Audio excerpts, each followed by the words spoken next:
Hey, Justin here for Mystery Tackle Box. I want to show you guys 3 ways to target weed lines for bass.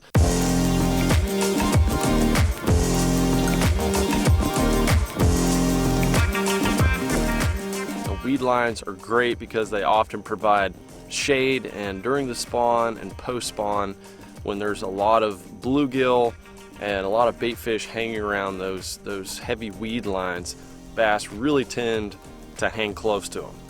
And when you're going down a long stretch of weed line, you may notice there's certain sections that are just walls, they're just straight, and then there's other sections that have kind of points and broken up parts in them, and then there's some areas that just have really big breaks and isolated pieces of grass and things like that. And when I see those broken up areas and I see those little changes, I see that as an opportunity to throw some sort of swimming bait around and through those areas. I like to throw a little swim bait. This is a little modified swim bait that has an underspin on it. Those are great. You can throw a swim jig as well, same sort of effect, but you're basically just making long casts and you're targeting those isolated clumps and targeting those little points and little guts that are in that grass line. Now when you get to those hard edges of the weed lines, that's when I like to target those fish with a jig or a Texas rig. And I like something that looks like a bluegill. There's tons of bluegill that live up in the weeds. They're trying to hide and get as close to that stuff as they can because there's big bass under there and they don't want to get eaten, so they tuck in close.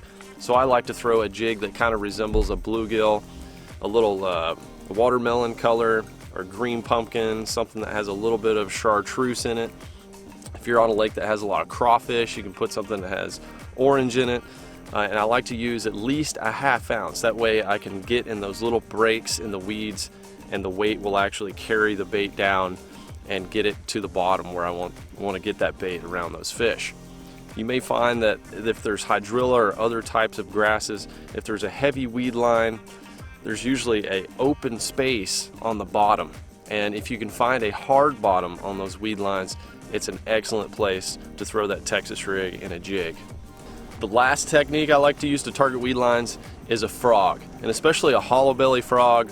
If there's brush or trees, overhanging trees behind the weed line, and there may be some scattered grasses, this is a bait that you can throw all the way to the bank across the weed line and drag it through the weed line as well. And you're trying to target those little holes, those little open areas, and anywhere that has that little shade.